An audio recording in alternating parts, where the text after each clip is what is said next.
जय मसीह के मेरे प्यारे भाइयों और बहनों। आओ आज रोमियो की अध्याय 13 और वचन 11 से 14 पढ़ेंगे और इसका मतलब क्या है इन वचनों का हम जानेंगे। ओके, रोमियो के अध्याय 13 और 11 से 14 पढ़ेंगे पहले, फिर एक एक करके उसका अर्थ जानेंगे। और समय को पहचान कर ऐसा ही करो, इसलिए कि अब तुम्हारे लिए नींद से जाग उठने की घड़ी आ पहुंची है। क्योंकि जिस समय हमने विश्वास किया था उस समय के विचार से अब हमारा उद्धार निकट है। रात बहुत बीत गई है और दिन निकलने पर है। इसलिए हम अंधकार के कामों को तज कर यानी छोड़कर ज्योति के हथियार बांध लें। जैसे दिन को सोता नहीं है वैसे ही हम सीधी चाल चलें, ना कि लीला क्रीड़ा और पियक्कड़पन, ना बेविचार और लुचपन में, और ना झगड़ा और डह में, वरन प्रभु यीशु मसीह को पहन लो और शरीर की अभिलाषाओं को पूरा करने का उपाय न करो। ओके, तो रोमियो के अध्याय 13, 11 से 14 पढ़े। अभी इसमें 4 या 5 महत्वपूर्ण बातें हैं, उस पे हम गौर करेंगे। सबसे पहले समय को पहचानना, दूसरा घड़ी आ पहुंची है। ओके, तीसरा है नींद से जागना, चौथा है उद्धार निकट है, और 5वां रात बीत चुकी है, दिन निकलने को है। ओके, तो इन 5 बातों पे इन 5 विषय पे हम थोड़ा गहराई में देखेंगे। ओके, सबसे पहले समय को समझना या समय को पहचानना, घड़ी आ पहुंची है। दूसरा, तीसरा नींद से जागना, चौथा है उद्धार निकट है, और 5वां रात बीत चुकी है और दिन निकलने को है। तो समय को पहचानना, आपको पता है मेरे भाइयों बहनों, समय में जो हम जी रहे हैं अब, वो कितना महत्वपूर्ण है। जैसे परमेश्वर यीशु ने फरीसियों से कहा, जब फरीसियों ने यीशु मसीह को एक चिन्ह पूछा कि एक आकाश से या स्वर्ग से तुम चिन्ह दिखाओ, ये साबित करने के लिए कि जो तुम कहते हो वो तुम हो। फरीसियों ने यीशु से कहा कि स्वर्ग से हमें एक चिन्ह बताओ कि जो तुम कहते हो हम मान लें कि तुम वो हो। वो चाहते थे कि यीशु ऐसा कोई चिन्ह करे जैसे आग स्वर्ग से लेके आए, जैसे एलिया के टाइम पे था। आग लेके आए तो फिर वो मान लेंगे कि वो परमेश्वर है। क्या प्रभु ने चमत्कार बिल्कुल नहीं किए थे? वो सिर्फ बातें कर रहा था कि कितने बड़े बड़े चमत्कार किए थे प्रभु ने। तो मत्ती के अध्याय 16, 1 से 4 में हम देखते हैं, ये वचन पढ़ेंगे।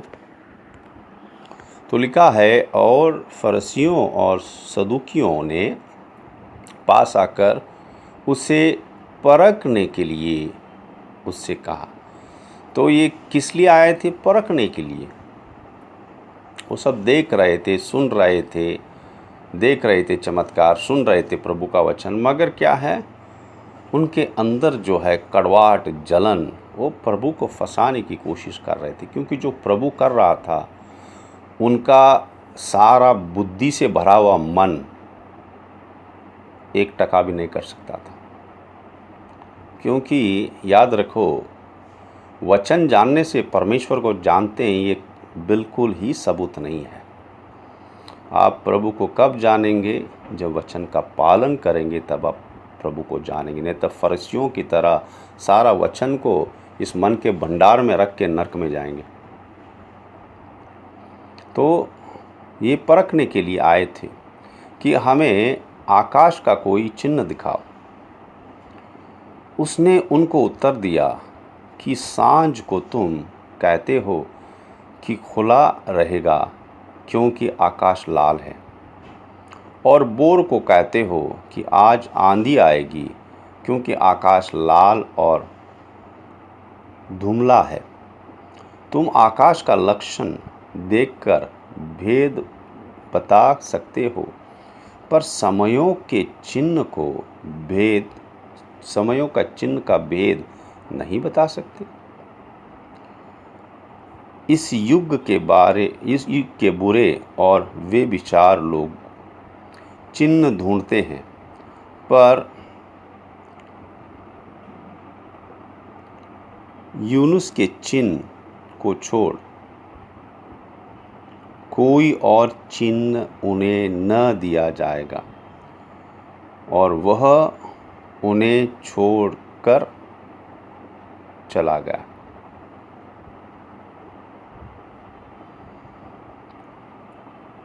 क्या चिन्ह प्रभु ने कहा? जैसे यूहन्ना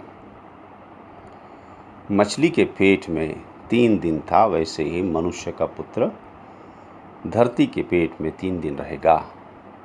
ओके, तो यहाँ पे वो प्रभु को परखने आए थे। मैं प्रभु कह रहा था, देखो तुम ये सब जगत की बातें, संसार की बातें तुम समझ सकते हो। जैसे आकाश लाल देख के शाम को क्या होने वाला है, सुबह आकाश को लाल देखोगे तो क्या होगा, मगर क्या स्वर्ग की बातें, आत्मिक बातें नहीं जानते हो तुम? हाँ, वचन तो पढ़ते रहते हो। वचन क्या है?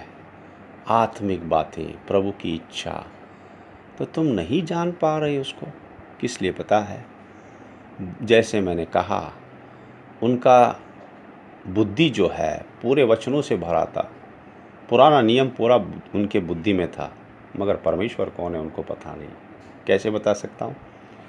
प्रभु यीशु उनके सामने खड़ा था, जिनके बारे में वो पढ़ते थे और सारा वचन उनके दिमाग में था, और उन्हीं को उसने कहा, फरीसियों ने यीशु को कहा, तुम शैतान के युवराज हो, बेल्ज़ेबूब। प्रभु को कहा, और प्रभु को किसने मारा? उन्होंने ही मारा। तो याद रखिए मेरे भाइयों बहनों, जब तक आप वचन पालन नहीं करेंगे, आप परमेश्वर को नहीं जानेंगे। भले बाइबल आपको पूरा बायाट हो, इधर मन में, बुद्धि में, मगर आपके हृदय में कुछ नहीं रहेगा। क्योंकि वचन जो है हृदय के विश्वास से पालन किया जाता है, मन के बुद्धि से नहीं। और मन का बुद्धि जो है अच्छा है, मगर बुद्धि कभी जो है विश्वास के आड़े आ जाता है। ओके, तो हम आगे बढ़ते हैं। तो हमने देखा कि यीशु क्या कह रहा है उसे। हालांकि उन्होंने देखा कि यीशु कितने चिन्ह चमत्कार कर रहे थे, और देखो खास करके एक बहुत ही अद्भुत काम प्रभु कर रहा था जो पुराने नियम में नहीं था। पता है क्या है वो? देखो, एलीशा जो है भविष्यद्वक्ता, एलिया का दुगना गुना अभिषेक उसे मिला। अब तो जानते हैं दुगना गुना अभिषेक एलीशा को मिला, एलिया का, जब उन्होंने देखा एलिया आग के रथ में चले गए। मगर ये दुगना अभिषेक लेते हुए भी को वो दुष्ट आत्मा को नहीं निकाल सकते थे। दुगना अभिषेक होने के बावजूद भी वो दुष्ट आत्मा को नहीं निकाल सकते थे। मगर वही इन लोग अद्भुत कुछ देख रहे थे कि प्रभु यीशु जो है वो दुष्ट आत्मा को निकाल रहा था। और प्रभु क्या कह रहा था कि अगर मैं परमेश्वर की उंगली से दुष्ट आत्मा निकालता हूँ तो स्वर्गराज आ गया है। तो क्या चिन्ह था? इतना तक वो देख रहे थे कि पुराने नियम में एलीशा ने बड़े बड़े चमत्कार किए, मुर्दों को भी जिलाया, मगर ये चमत्कार कोई नहीं कर पाया किसी ने। जैसे मैंने बताया मेरे पहले के मैसेजों में कि कितने से कितने बड़े नबी, कितने से कितने बड़े प्रभु के दास, कोई दुष्ट आत्मा नहीं निकाल पाया। मगर यीशु प्रभु आए और दुष्ट आत्मा निकालने लगे, दुष्ट आत्मा कांपने लगे। ये कुछ अजीब था, अलग था। लूका के अध्याय 11-20 में लिखा है, प्रभु यीशु कहता है, परंतु यदि मैं परमेश्वर के सामर्थ्य से दुष्ट आत्माओं को निकालता हूँ तो परमेश्वर का राज्य तुम्हारे पास आ पहुँचा है। तो प्रभु यहाँ पे महत्वपूर्ण कुछ बता रहा था उनको, मगर वो उनकी परीक्षा लेने के लिए आ रहे थे। पता है, जब मनुष्य को बदलने की इच्छा नहीं है तो भले वो 200 मैसेज सुने, वो नहीं बदलेगा। जब इच्छा है बदलने की तब बदलेगा। जब इच्छा है बदलने की, एक मैसेज काफ़ी है उस आदमी के लिए, वो बदलेगा। मगर जब इच्छा नहीं है, भले वो 200 मीटिंग में जाने दो, 200 मैसेज प्रभु का वचन सुनने दो, कुछ नहीं होगा। क्योंकि आएगा, सुनेगा और फिर अपनी इच्छा चलेगा। वैसे के वैसा जीवन। ऐसे फरीसियों थे, वो आते थे, सुनते थे, देखते थे, मगर क्या है, बदलने की उनकी इच्छा थी नहीं। वो परीक्षा लेने आते थे। कई लोग ऐसे भी हैं विश्वासी जो आके बैठते हैं और जो प्रचार करता है उनका न्याय करने के लिए बैठते हैं। प्रभु से कुछ पाने के लिए नहीं आते। वो प्रभु का वचन उनके लिए नहीं है। वो कहते हैं ये वचन मेरे लिए, वो दूसरों के लिए, मगर न्याय करना मेरा काम है। कितना भयंकर है आज ये कलीसियाओं में विश्वासियों के बीच में हो रहा है। आज विश्वासियों को क्या चाहिए? चुपनी चौगड़ी जो बातें हैं, जो मन को खुजली करता है, ऐसे चाहिए। सत्य नहीं चाहिए। सत्य प्रभु का। सत्य क्या है? पश्चाताप करो या नाश हो जाओ, प्रभु कहता है लूका के अध्याय 13:3-5 में। वो सब हमको नहीं सुनना है। हमको चाहिए प्रभु आशीष करेगा, प्रभु हमें चंगाई देगा, प्रभु हमें बहुत सारे पैसे देगा, प्रभु हमें बड़ा घर देगा। ठीक है, ये मांगोगे तो प्रभु देगा, मगर ये शरीर के साथ में मिट्टी हो जाएगा। तुम्हारी आत्मा का क्या है? पुराने वाचे में ये सब प्रभु आत्मा के बारे में उनको नहीं कह रहा था, क्योंकि उनके पास वो शक्ति नहीं थी, पवित्र आत्मा नहीं दिया गया था। मगर बहुत सारे विश्वासी जो हैं आज प्रभु में आके पुराने नियम में जी रहे हैं, उनको आशीष, चंगाई, धन दौलत, हालांकि प्रभु ने इफिसियों के अध्याय 1:3 में कहा है, हमें सब आत्मिक आशीषों में प्रभु ने स्वर्गीय स्थानों में दिया है। कितने लोग इसके पीछे हैं बताइए? वो पुराने नियम में चल रहे हैं, वो व्यवस्था विवरण 28 का 1 से 14 में चल रहे हैं। वो क्या है? सब धरती की आशीषें हैं। पुराने वाचे में कोई भी दुष्ट आत्मा नहीं निकाल सकता था, याद रखें मेरे भाइयों बहनों। मगर नए नियम में प्रभु के बच्चे जो आज आया है प्रभु में, वो निकाल सकता है। ओके, हम आगे बढ़ेंगे। तो हमारा विषय है पहला जो है समय को पहचानना। ओके, तो प्रभु कहता है अगर मैं परमेश्वर के सामर्थ्य से दुष्ट आत्मा निकालता हूं तो स्वर्गराज आ गया है।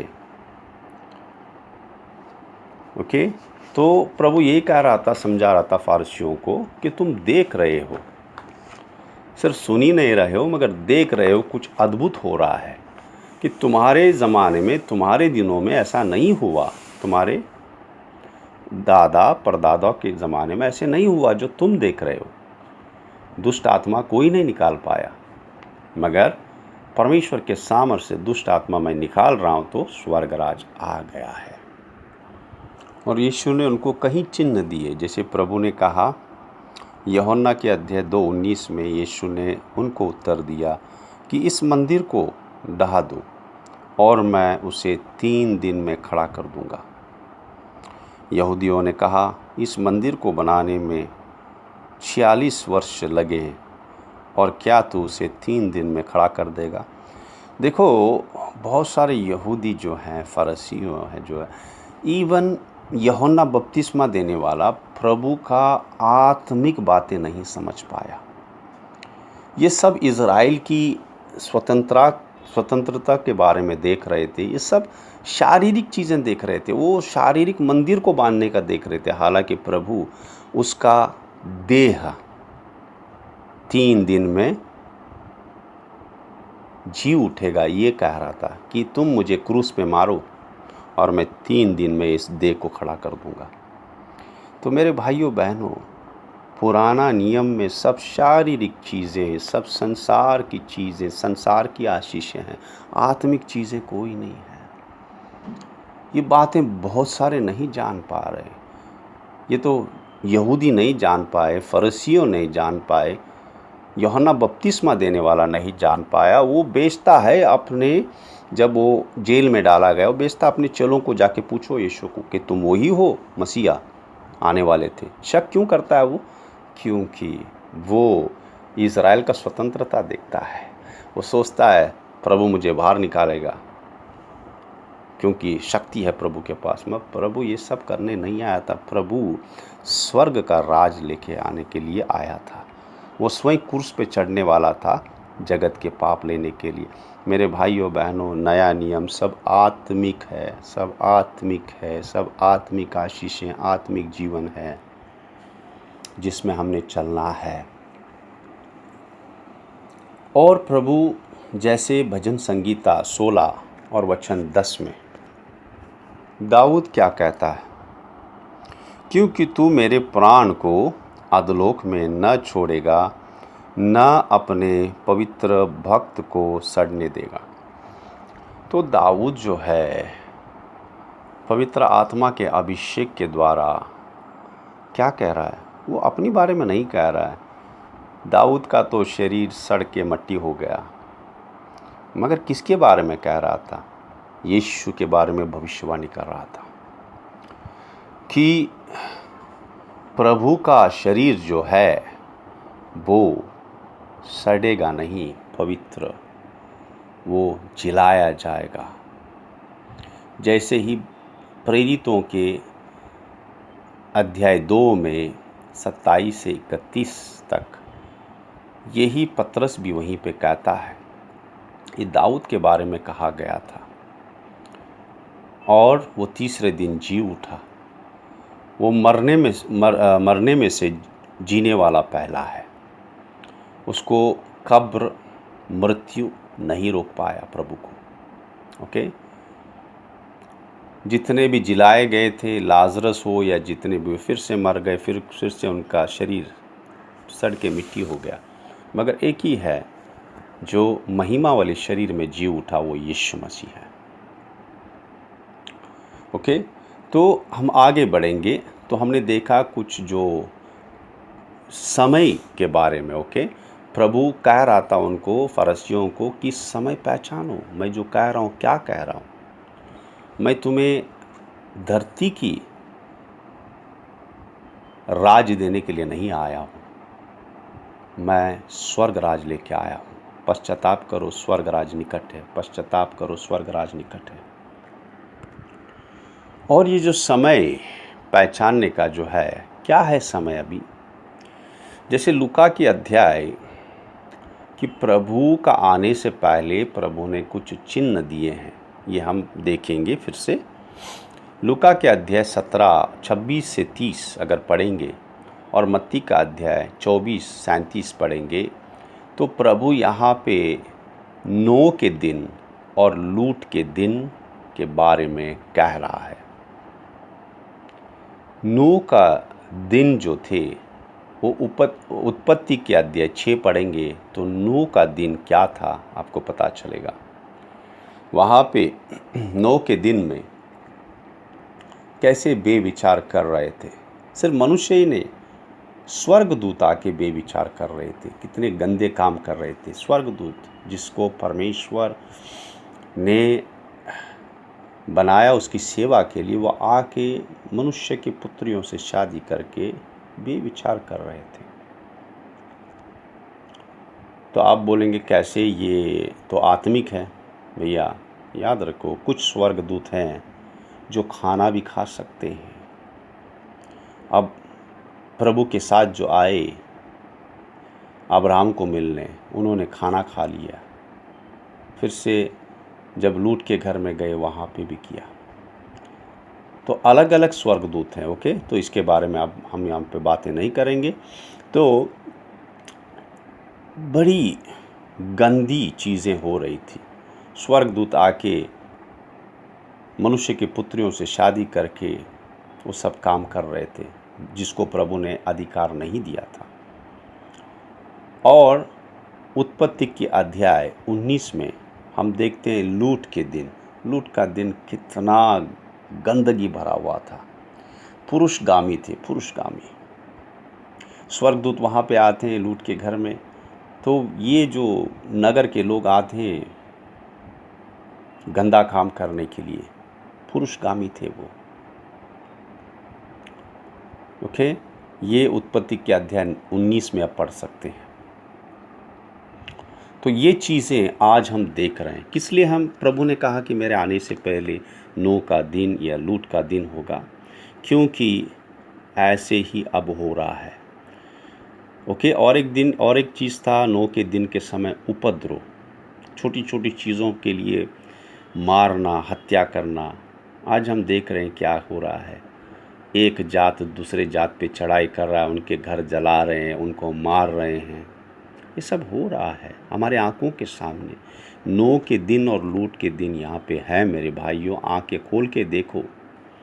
फिर लूका के अध्याय 21 7 से 10 में प्रभु कहता है कि देश देश राज्य राज्य पे चढ़ाई करेगा, जो अभी हो रहा है।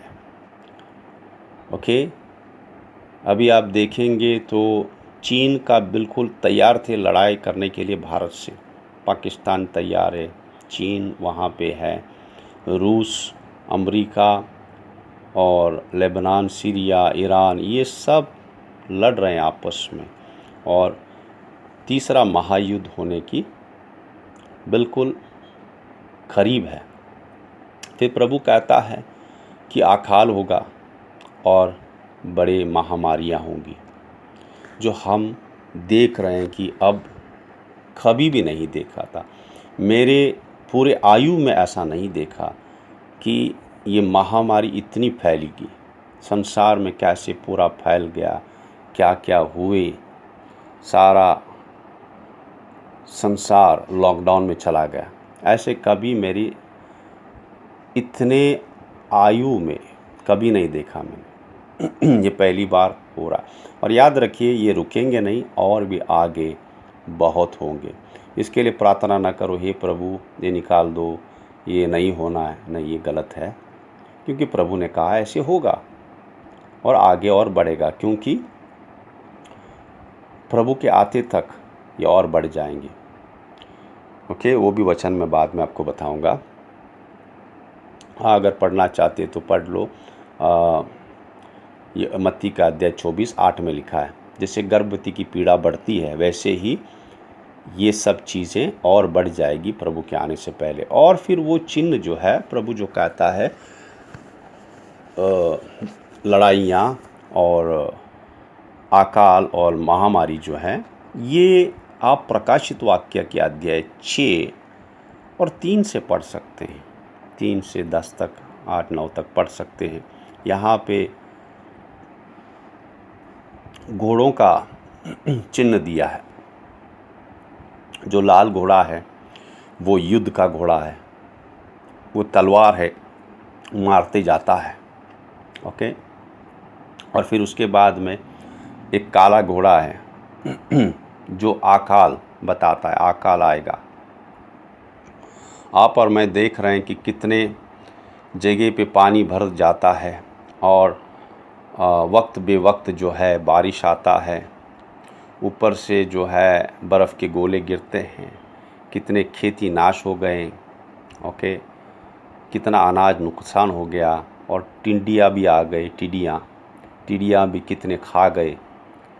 ये अभी रुकना नहीं है, और ज़्यादा होगा। ओके, तो इसलिए किसी की बात आप सुन के ये ना कहो हम प्रार्थना करेंगे ये निकल जाएगा। नहीं, हमने क्या प्रार्थना करना है? हमने प्रार्थना करना है, हे प्रभु हमें विश्वास में बढ़ाओ, क्योंकि और भी जो कठिन घड़ी आएंगे उसमें हम खड़ा रह सकें, और ये विश्वास से हम चलें कि प्रभु आप हमारे साथ हैं हमेशा। ये प्रार्थना होना है कि विश्वास में डटे रहे, क्योंकि याद रखो मत्ती के अध्याय 10:22 में यही लिखा है, जो अंत तक धीरज धरेगा उसी का उद्धार होगा, जो अंत तक विश्वास में रहेगा। ओके, तो फिर इसके बाद जो है काला घोड़ा जो उसके बाद दिया है कि एक घोड़ा बिल्कुल कैसा था, और पीला सा घोड़ा है, और उसके स्वर का नाम मृत्यु है, और अधोलोक उसके पीछे पीछे है, और उन्हें पृथ्वी की 1/4 पर यह अधिकार दिया कि तलवार, अकाल और महामारी से मार डालें। तो ये बहुत ही साफ है। ओके, प्रकाशित वाक्य अध्याय 6 जो है 3 से 9 तक पढ़ सकते हैं, इसमें दिया हुआ है।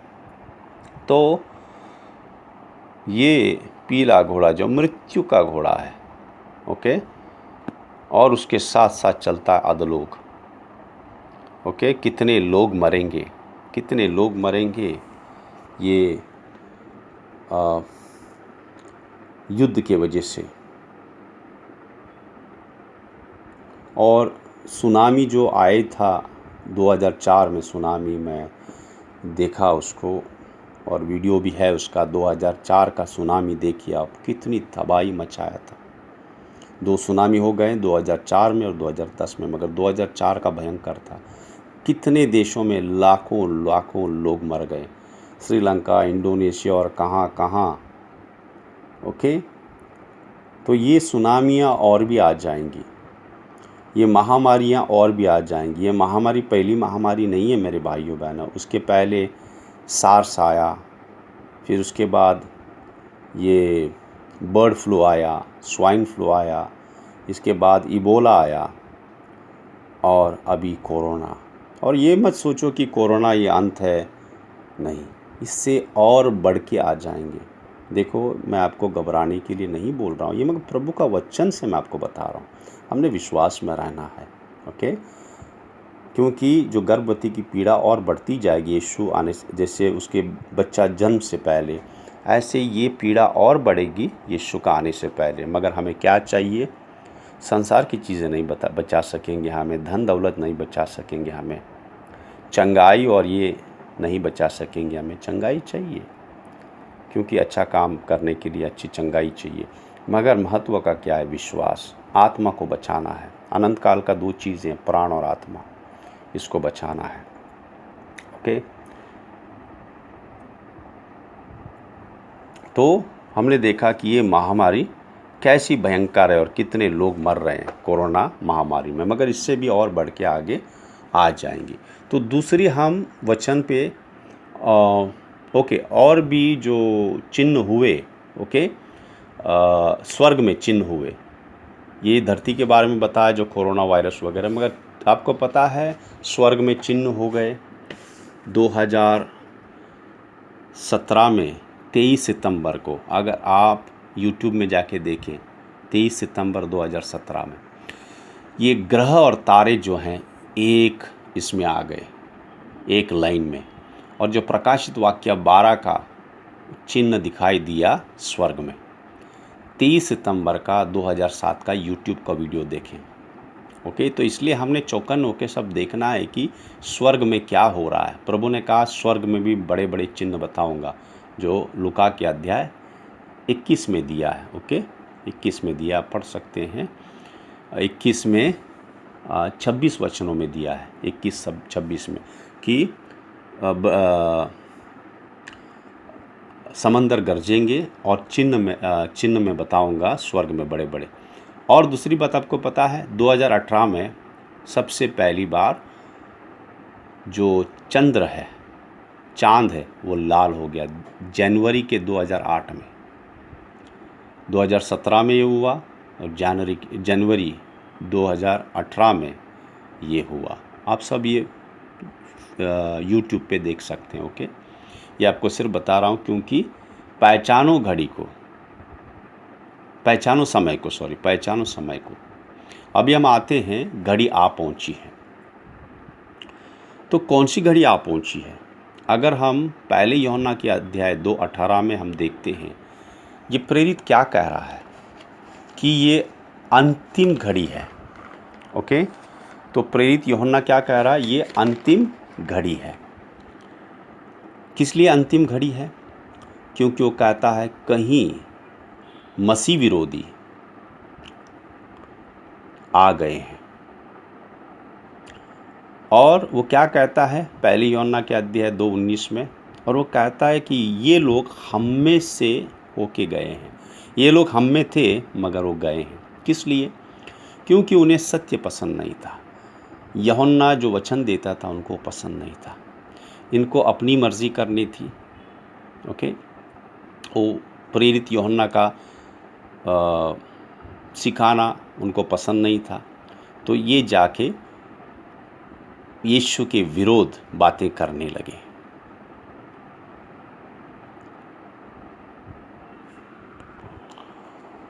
और पहले यूहन्ना के अध्याय 2:22 और 23 में और पहले यूहन्ना का अध्याय 4:2 और 3 में हम ये मसीह विरोधी के बारे में पढ़ते हैं कि मसीह विरोधी क्या है। कौन है मसीह विरोधी? मसीह विरोधी वही है जो यीशु मसीह को, परमेश्वर को शरीर में आया हुआ नहीं मानते हैं, कि जो वचन है, दूसरा व्यक्तित्व परमेश्वर का, वो इस धरती पे आया और शरीर लेके आया और हमारे पापों के लिए मरा, सारे जग का उद्धार करता है, वो इसको नहीं स्वीकारते। ये मसीह विरोधी हैं। ओके, हम यीशु को कैसे कहते हैं कि यीशु प्रभु यीशु है, उद्धार करता है परमेश्वर की आत्मा के द्वारा। तो याद रखो, मसीह विरोधियों में परमेश्वर का आत्मा नहीं है। ओके, और देखो ये कौन लोग थे? जैसे हाँ, मैं थोड़ा सा आपको उदाहरण देता हूँ। जैसे पौलुस कहता है, और ये प्रेरितों की किताब में भी है, कि जो फरीसीज थे, यहूदी थे, वो मसीह को सिर्फ अपनाए नाम की वजह से, सिर्फ नाम के वास्ते। जैसे बहुत सारे मसीह में आते हैं, सिर्फ कहते हैं प्रभु यीशु मुझे स्वीकारो, मैं आपको स्वीकारता हूँ, आप उद्धार करता है, और क्या करते हैं बाद में जाके अपना काम करते रहते हैं, कलीसिया में विरोध करते हैं और क्या क्या करते हैं। ऐसे ये लोग भी थे। देखो, मैं आपको वचनों से समझाता हूँ। अगर हम जाएंगे प्रेरित के अध्याय 15 और 1 से 5 पढ़ेंगे, प्रेरितों का अध्याय 15 1 से 5 पुराने पढ़ूंगा, 5 पढ़ेंगे। परंतु फरीसियों के पंथ में से जिन्होंने विश्वास किया था, उनमें से कितनों ने उठकर कहा कि उन्हें खतना करना और मूसा की व्यवस्था को मानने की आज्ञा देना चाहिए। ये क्या बात है?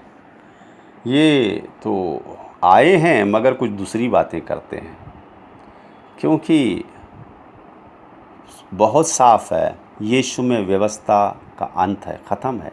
ना खतना है, ना व्यवस्था है, ना मूसा का व्यवस्था आज्ञा पालन करना है, नहीं।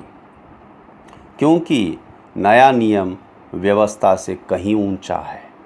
जैसे आपको मैंने सहभाग्यता में भी बताया। ओके, बहुत ऊंचा है। कहा गया था हत्या ना करो, मगर नया नियम में गुस्सा ना करो। उसमें हत्या करेंगे तो मर जाते थे। ओके, नर्क था। यहाँ पे गुस्सा करेंगे तो नर्क है। तो नया नियम बहुत ऊंचा है। मगर ये क्या कर रहे थे, आके मसीह में कहते हैं मैं मसीह का हूँ, मगर व्यवस्था लेके आ रहे हैं, कहता है नहीं खतना करना पड़ेगा। तो ये सब उल्टा सिखा रहे थे, ये परमेश्वर यीशु का विरोध कर रहे थे। यही लोग जो छोड़ के चले गए यूहन्ना को, ये परमेश्वर का आज्ञा पालन नहीं करते, ये जाके अपनी इच्छा और अपना इच्छा से सिखाते हैं, जो परमेश्वर का विरोध है, यीशु का विरोध करने वाले हैं। गलती के अध्याय 2, 3 और 5 में भी अगर हम पढ़ेंगे, वहाँ पौलुस यही कहता है। पौलुस क्या कहता है गलतियों के अध्याय 2, 4 और 5 में, 3 से 5 में, 4 से 5 पढ़ेंगे। और यह उन झूठे भाइयों के कारण हुआ जो चोरी से घुस आए थे, कि उस स्वतंत्रता को जो मसीह यीशु में हमें मिला है, भेद लेकर हमें दास बनाए। उनके अधीन होना हमने एक घड़ी भर न माना। ओके। और 3 में क्या लिखा है, परंतु तीतुस भी जो मेरे साथ था और जो यूनानी है, खतना करने के लिए विवश नहीं किया गया। तो ये आए थे वहाँ पे, कह रहे थे इनको खतना करो, इनको मूसा का सिखाओ। ये सब झूठे भाई थे और बहुत सारे विश्वासियों में है अभी। ओके। जो परमेश्वर के वचन पे नहीं चलते, अपनी इच्छा, अपनी मर्जी, अपना ख्याल पे चलते हैं।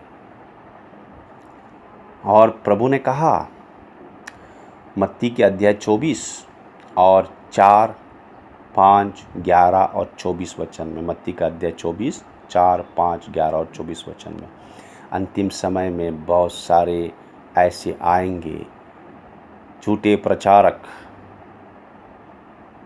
झूठे उपदेशक, झूठे भविष्यवक्ता, और ये बहुत सारी संस्थाएं लाएंगे, जो आज हो रहा है मेरे भाइयों बहनों। इसलिए घड़ी जानो। अगर यूहन्ना कहता है वो आखिरी घड़ी थी, तो ये आखिरी पल हैं, मिनट्स हैं प्रभु के आने से पहले। कितने संस्थाएं बन गए हैं जो प्रभु का नहीं है, मगर कितने विश्वासी भटक गए हैं। किस लिए? वो इसका सुनते हैं, उसका सुनते हैं और चले जाते हैं। उनका जो जड़ है वचनों में है ही नहीं, ऐसे भटक जाएंगे। इसलिए हमेशा मैं आपको एक ही कहता हूँ, वचनों में बने रहो। देखो कि जो कह रहा है कि वचनों के द्वारा है क्या नहीं, मगर आप वचनों में बुद्धिमान होना है।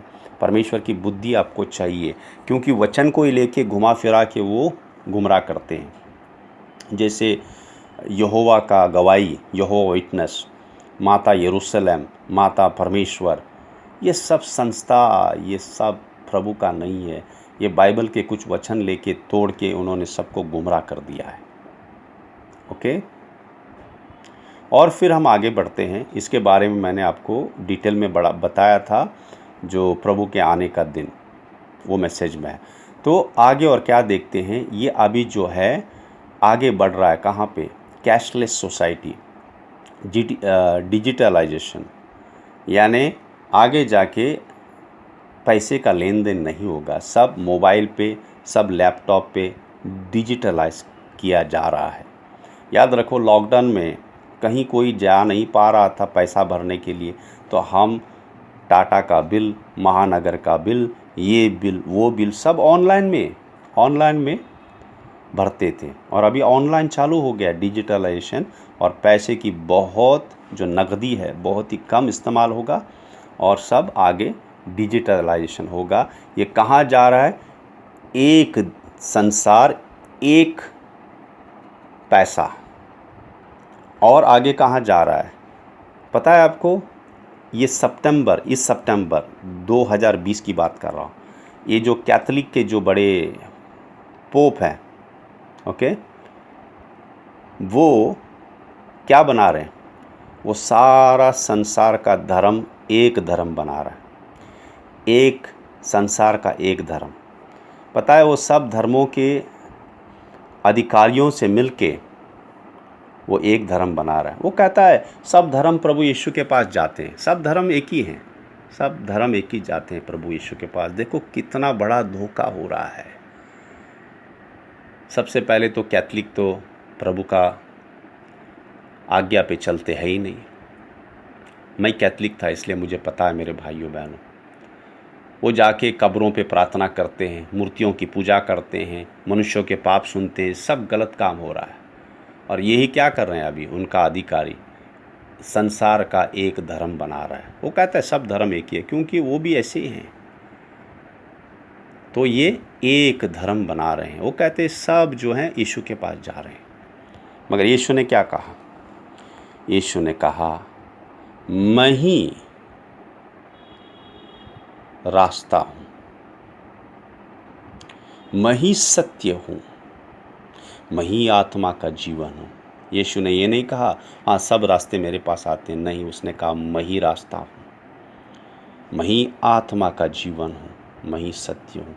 इसलिए घड़ी जानो मेरे भाइयों बहनों, मैं आपको वचनों से ही सिखा रहा हूँ। घड़ी जानिए, हम ये आखिरी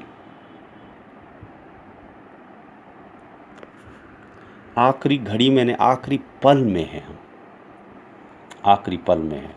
और याद रखो, ये और भी आपको करीब लेके आएगा। जानो कि तीसरे मंदिर का बनना बिल्कुल नज़दीक है, बिल्कुल नज़दीक है। तीसरा मंदिर का बनना बिल्कुल नज़दीक है। उसकी स्थापना हो गई है, उन्होंने ओम बलि किया है, यूट्यूब पे देखिए। और सिर्फ बांधने की तैयार ही है। वो देख रहे हैं कौन सा सही जगह है, और मंदिर बनेगा। और ये यीशु का विरोधी, मसीह का विरोधी उसमें बैठेगा। ओके, वो लिखा है, आप 2 थिस्सलुनीके अध्याय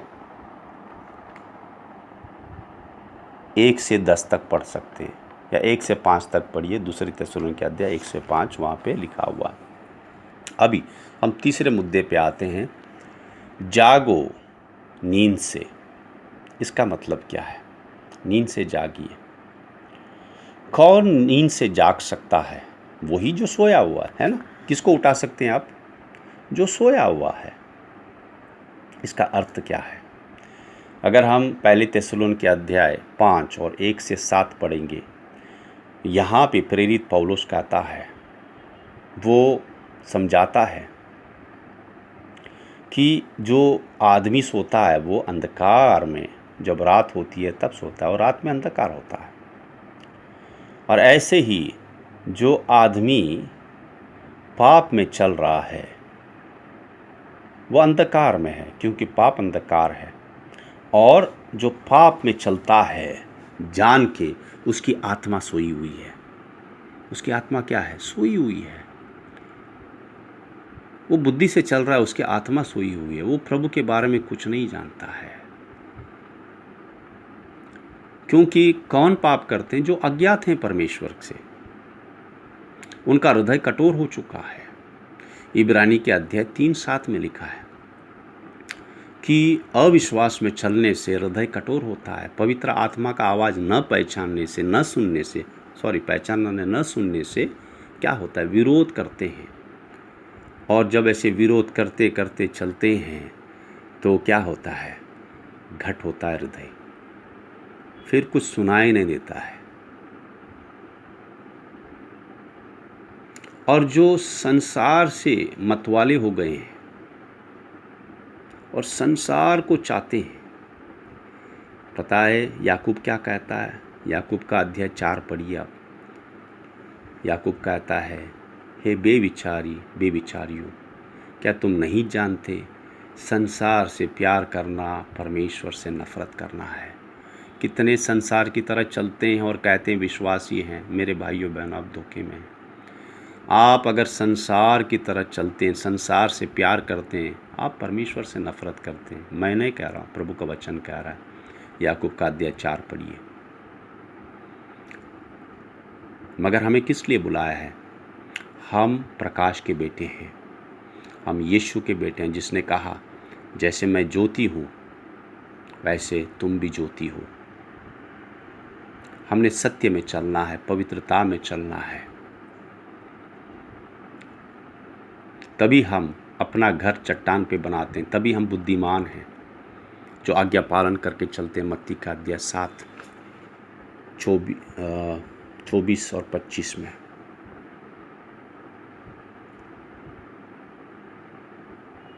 तब हम देखेंगे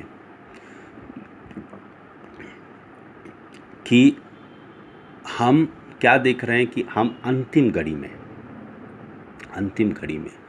और अंतिम घड़ी में कैसे चलना है। जैसे मैंने कहा, और भी भयंकर चीज़ें आ जाएंगी, क्योंकि प्रभु का वचन कहता है मत्ती का अध्याय 24:8 में कि गर्भवती की पीड़ा बढ़ती जाती है। तो हमने कैसे रहना? विश्वास में रहना है। विश्वास में रहने के लिए कौन मदद करेगा? पवित्र आत्मा मदद करता है। पवित्र आत्मा मदद करता है। अंत तक जो धीरज धरे रहेगा, अंत तक जो विश्वास में रहेगा, उसी का उद्धार होगा मेरे भाइयों बहनों। इसके लिए याद रखो, उद्धार आ गया है, उद्धार आ रहा है, आ गया समझो। यीशु मसीह हमारा उद्धारकर्ता कौन है? यीशु मसीह है, यीशु मसीह है। पहले पत्रस का अध्याय 1:5 में, पहले पत्रस का अध्याय 1:5 में, जो तुम्हारे लिए स्वर्ग में रखी है, जिनकी रक्षा परमेश्वर की सामर्थ से विश्वास के द्वारा उस उद्धार के लिए जो आने वाले समय में प्रकट होने वाली है की जाती है। जो उद्धार के लिए कब? जो आने वाले समय में। अभी तक आपका देखो, हम आप और मैं उद्धार में चल रहे हैं। आपका और मेरा उद्धार हुआ नहीं है कंप्लीट। कब उद्धार कंप्लीट होगा? जब हम यीशु मसीह के साथ जाएंगे। समझो, प्रभु को स्वीकारे हैं मगर पाप में चल रहे हैं, तो प्रभु के साथ नहीं जाएंगे तो आपका उद्धार हो गया है? उद्धार होगा आपका? नहीं होगा। ऐसे गलतफहमी में मत रहिए। हमारा उद्धार अभी हुआ नहीं है, उद्धार में चल रहे हैं हम। उद्धार कब होगा? जब यीशु मसीह साथ में लेके जाएंगे। यीशु मसीह उद्धार करता आके लेके जाएंगे। तब तक धीरज से, विश्वास से रहना है। या हम शरीर छोड़ के जाएंगे, हम तैयार रहना है उसके स्वर्ग राज में जाने के लिए। लूका के अध्याय 21 और 28 प्रभु कहता है, जिस बातों के बारे में हमने देखा, समय को पहचानना, अंतिम घड़ी कैसी होगी, क्या होगी, तो प्रभु कहता है जब सब ये देख रहे हैं, लूका के अध्याय 21-28 में, जब ये बातें होने लगी तो सीधे होकर अपने सिर ऊपर उठाना, क्योंकि तुम्हारा छुटकारा निकट है। ये सब बातें हमें मेरे भाइयों बहनों कितने आनंदित करना है। भले कठिनाई बहुत है, मगर हमने आनंद में रहना है कि ये प्रभु आना निकट है। हम कठिनाई को नहीं देख रहे हैं, हम कठिनाई को देख के खुश नहीं हो रहे हैं, कि कोई भी कठिनाई को देख के खुश नहीं होता है। मगर हमारी खुशी क्या है? जैसे गर्भवती का खुशी बच्चे का जनने का होता है, कितनी भी पीड़ा हो जाए 15-20 दिन में, वो पीड़ा को नहीं देखती है, अपने बालक को आने का जो संसार में, उसको देखती है। ऐसे ही ये पीड़ा जो अगर बढ़ते जाएगा, विश्वास में हमने आनंद में रहना है कि यीशु मसीह का आना निकट है। क्या आओ प्रभु, हम तैयार हैं प्रभु। पवित्र आत्मा हमें प्रभु के लिए तैयार करिए, विश्वास में लेके जाइए। और फिर हम देखते हैं कि रात बीत चुकी है। ओके, रात बीत चुकी है और दिन होने को है।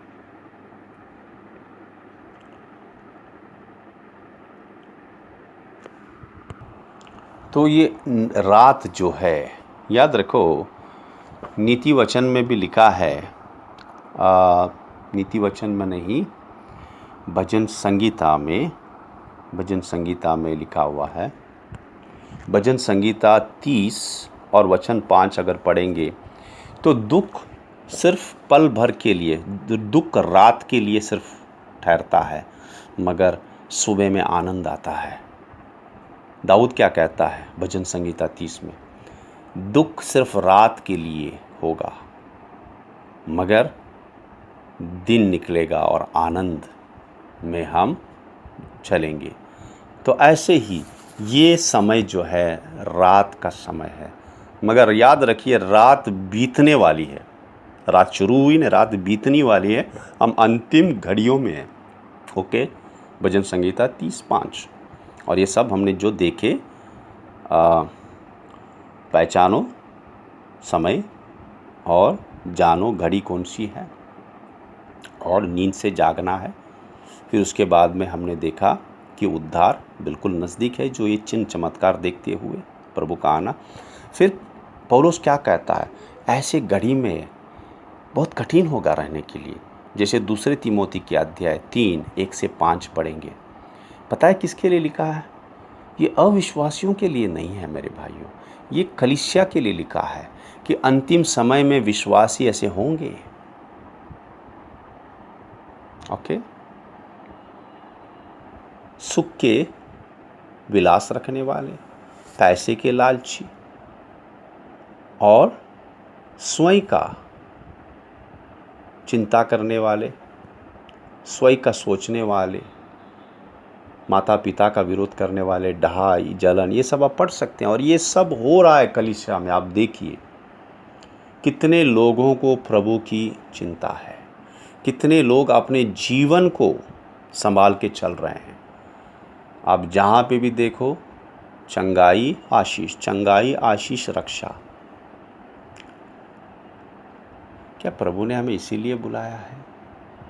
आगे जो वचन हम लेंगे दूसरे इसमें मैसेज में, गवाही, उसमें हम देखेंगे पूरी तरह से कैसे है, प्रभु ने किस लिए बुलाया है। मगर याद रखिए, जैसे दूसरे तिमोथी के अध्याय 3 1 से 5 में लिखा है, अंतिम समय में विश्वासी होकर रहना बहुत मुश्किल होगा। क्योंकि देखो, कलीसिया में भी बहुत कम गवाही होंगे आपके लिए। जहाँ भी आप देखेंगे इसको उसको संसार की तरह चल रहा है, मगर आप संभालिए, आप ना चलो उसकी तरह। याद रखो, अगर वो नहीं सुनता है वो जाएगा, वो जाएगा। देखो, यीशु ज़बरदस्ती नहीं करता है। यहूदा को ज़बरदस्ती नहीं किया उसने, गया वो, सुना नहीं सुना। इसलिए आप उनको देख के ना चलिए, आपकी दौड़ यीशु मसीह को देख के चलना है। हाँ, प्यार से सबसे करना है। जैसे मगर सहभाग्यता क्या है, जैसे मैंने उस मैसेज में लिखा था, उस मैसेज में मैंने बोला था, सहभाग्यता किसके साथ होता है? जो एक मन एक हृदय। तो आप जुड़े रहिए जिसको परमेश्वर की आशा है, जिसको परमेश्वर पे विश्वास है, जिसको परमेश्वर पे लगन है, ऐसे लोगों से जुड़े रहिए। क्योंकि याद रखिए, आज कलीसिया में बहुत सारे विश्वासी सुख विलास के लालची और सब कुछ हो गए हैं। अगर उनके साथ में रहेंगे तो आप भी जाएंगे। ओके, क्योंकि पहले कुरिन्थी के अध्याय 15-33 वहाँ पे आता है, बुरी संगति अच्छे स्वभाव को बिगाड़ देती है। बहुत सारे विश्वासी बुरी गवाही है। याद रखिए, संभालिए अपने आप को, उनकी टोली में न रहिए। जैसे भजन संहिता 1 में लिखा है, उनके साथ खड़े ना रहिए, उनके साथ चलिए नहीं और उनके साथ बैठे नहीं। ओके, तो मत्ती के अध्याय 24:8 की तरह जैसे हमने देखा कि गर्भवती की पीड़ा जो है ये बढ़ती जाएगी, वैसे बालक जन्म से पहले वैसे ये और भी ज़्यादा होते रहेंगे। देखो, सताव भी बहुत आएगा, बहुत बड़ा सताव आएगा, क्लेश आएगा। ओके, क्लेश जो आएगा वो प्रकाशित वाक्य का अध्याय 11, 13, 14 पढ़िए, उसमें आपको समझ में आएगा। ओके, क्योंकि हम ऐसे घड़ी में रह रहे हैं कि मसीह का विरोध है। सिर्फ वो मंदिर बनने का जो वही बांधेगा, वही चालाकी से बांधेगा, और उसके बाद में बहुत बड़ा क्लेश होगा। वो निशानी देने का कोशिश करेगा, सबको ज़बरदस्ती करेगा वो। ओके, और वो किस मंदिर में बैठेगा? जैसे आपको बताया मैंने, 2 थिस्सलुनीके अध्याय 2 1 से 4 1 से 5 तक पढ़ सकते हैं। वो इसीलिए मंदिर बनाएगा क्योंकि उसको बैठना है। किस लिए जेरूसलम में मंदिर बनाएगा आपको पता है? क्योंकि जेरूसलम में परमेश्वर का मंदिर था, जिसमें परमेश्वर की महिमा थी। इसीलिए वो एक ही मंदिर था सारे संसार में उस वक्त, जहाँ पे यहूदी लोग आते थे। किस लिए? ऐसे यहूदी लोगों का हर जगह पे उनका मंदिर था। मगर क्यों यरूशलेम में आते थे? एक ही मंदिर था जिसमें परमेश्वर की महिमा थी, वो यरूशलेम का मंदिर। तो दुष्ट को भी जो है यरूशलेम में, देखो, दुष्ट जो है हर एक जो है तरीके से परमेश्वर की तरह होने की कोशिश करता है। वो स्वर्ग में होना चाहता था, प्रभु ने उठा के फेंक दिया उसको नीचे। मगर यहाँ पे वो करना चाहता है, और यहाँ पे बहुत इसमें सफल हो गया। वो धर्म बनाए, सब कुछ बनाए, आराधना ले रहा है, ओके, अभी हम उसमें नहीं जाएंगे। तो याद रखिए ये मंदिर बनने वाला है और ये मसीह विरोध उसमें बैठेगा। 2 थिस्सलुनीके अध्याय 2 1 और 5 से पढ़ सकते हैं। ओके, और ये यरूशलेम में मंदिर बनेगा और उसके बाद जो है 7 साल का राज्य होगा और 3.5 साल में वो अपना रंग बताएगा और फिर सब समझ जाएंगे कि ये जो आपको पता है। और एक बात बता दूं, अभी मेरे पास समय नहीं है, मैं थोड़े से बताता हूं कि इज़राइली लोग यीशु मसीह को नहीं मानते। आपको पता है? आप क्या सोचते हैं सब इज़राइली लोग यीशु मसीह को मानते हैं? 99% नहीं मानते। 1% होगा थोड़ा सा जो प्रभु के पास आए। 99% जो है यीशु मसीह के नाम को विरोध करते हैं, थूकते हैं, मारते हैं। जो प्रभु के दास वहाँ पे जाते प्रचार करने के लिए, मार के भगाते हैं। आप देखिए यूट्यूब पे जाके कभी कि मसीह का प्रचार यरूशलेम में कैसे मारते हैं, कैसे ये करते हैं, थूकते हैं यीशु के नाम पे। आप क्या सोचते हैं ये इज़राइल यीशु को मानता है? नहीं मेरे भाइयों, वो मसीह का राह देख रहे। जैसे मैंने आपको कहा, यूहन्ना बपतिस्मा देने वाला क्या देख रहा था? वो इज़राइल की स्वतंत्रता देख रहा था। प्रभु के दास स्वयं स्वर्ग राज का इतना प्रचार सुन के यीशु का, अगर आप प्रेरित के अध्याय 1 में देखेंगे, वो क्या पूछ रहे हैं प्रभु को? आप पढ़िए प्रेरित का अध्याय 1। कहते हैं प्रभु इज़राइल का देश कब स्वतंत्र होगा? इतना 3 साल 3.5 साल प्रभु का वचन सुन के, प्रभु का चिन्ह चमत्कार देख के, प्रभु उनको इतना बताता है स्वर्ग राज के बारे में। अंत में क्या पूछते हैं? प्रभु इज़राइल का स्वतंत्रता कभी होगा? तो फिर जब पवित्र आत्मा उतरने के बाद वो सब स्वर्ग राज के लिए काम करते हैं। ओके, तो याद रखिए सब होगा, हो रहा है, मंदिर बांधने का बहुत नज़दीक है। तो याद रखिए हम इस समय में रह रहे हैं जहाँ पे बिल्कुल समझो 1 मिनट बाकी है। ओके, 1 घंटा ने जो अपना यूहन्ना कहता है 2000 साल पहले, 1 मिनट, लास्ट मिनट में हम। तो मेरे भाइयों बहनों, विश्वास में चलना है। ओके, समय को पहचानना है।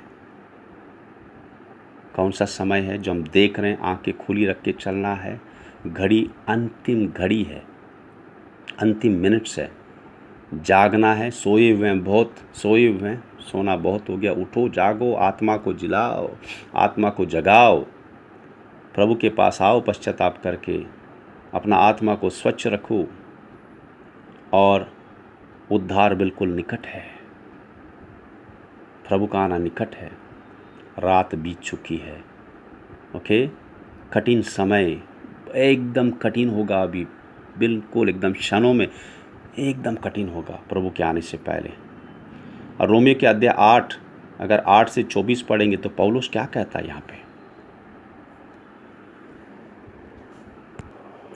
18 से 24 पढ़िए, मगर मैं सब नहीं पढ़ूंगा, कुछ 18 से पौलुस क्या कहता है?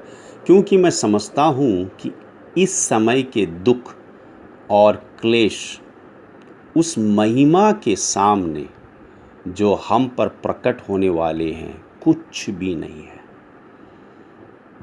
ओके, आप 18 से 24 तक पढ़ सकते हैं पौलुस क्या कह रहा है। और पौलुस कब कह रहा है? 2000 साल पहले। वो अंतिम घड़ी था, ये अंतिम पल है। क्या कह रहा है? कि मैं समझता हूँ कि इस समय के दुख और क्लेश, याद रखो दुख और क्लेश और बढ़ते जाएंगे, मगर ये कुछ भी नहीं है। हम क्या देख रहे हैं? परमेश्वर का प्रकट होना, उसकी महिमा, उसके साथ जाना, ये आनंद है।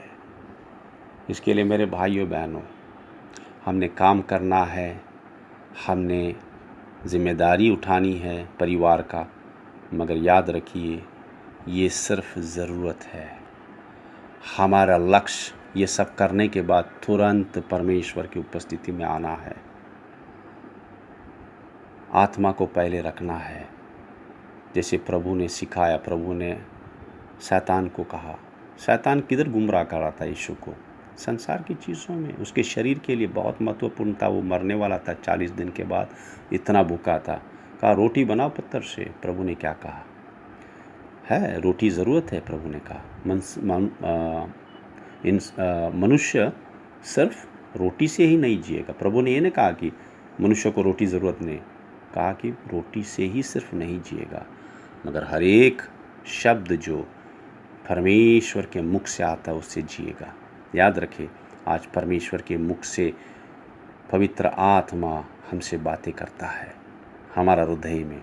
हम पुराने नियम की तरह नहीं हैं, जिनके अंदर नहीं था, जिनको कोई नहीं था अगुवाई करने वाला, बताने वाला, सिखाने वाला, सच्चाई में बढ़ाने वाला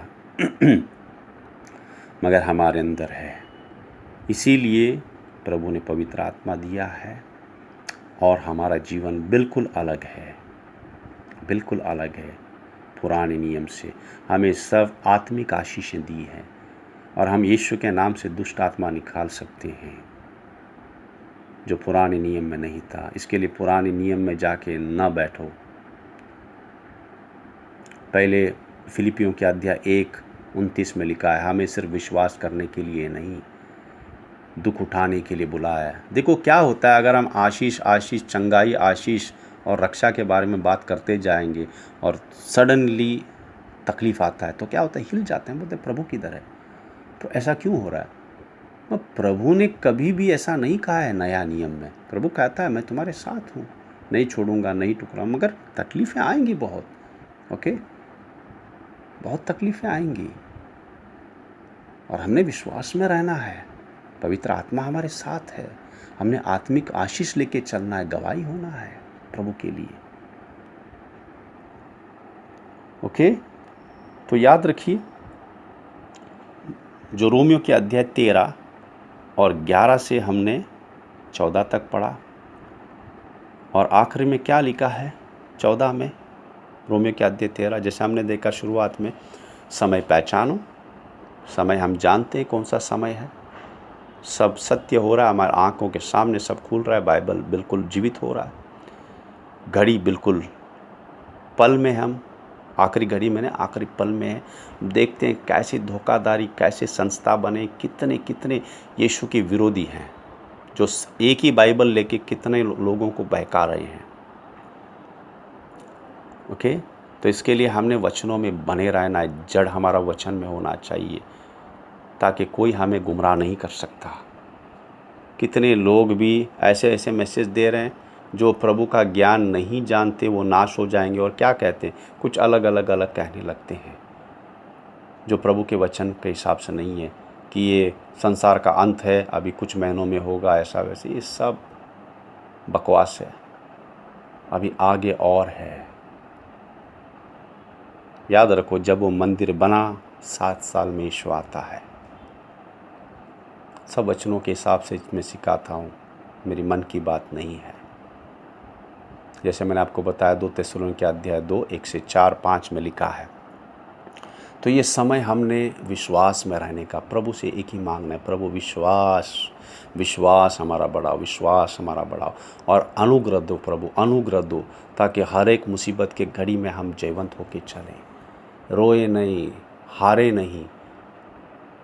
पौलुस क्या कहता है? पौलुस दाऊद की तरह नहीं कहता है किसी सेना को मारना है, किसी सेना से जय पाना है, किसी बड़ा देश बनाना है। पौलुस क्या कह रहा है? रोमियो के अध्याय 8 और 34 से अगर पढ़ेंगे, कहता है ना भूख, ना अकाल, ना महामारी, ना मृत्यु, ना कुछ भी मुझे परमेश्वर के प्यार से अलग नहीं कर सकता, जो यीशु मसीह में है। आत्मिक जीवन बातें कर रहा है पौलुस। हम दोनों को नहीं जोड़ना है। पुराना नियम अलग था, नया नियम अलग है। आओ प्रार्थना करेंगे। तो रोमियो के अध्याय 13-14 में पौलुस क्या कहता है? और यीशु मसीह को पहनो, यीशु मसीह की तरह बनो, यीशु मसीह का स्वभाव रखो, संसार तुम्हें नहीं यीशु मसीह को देखे।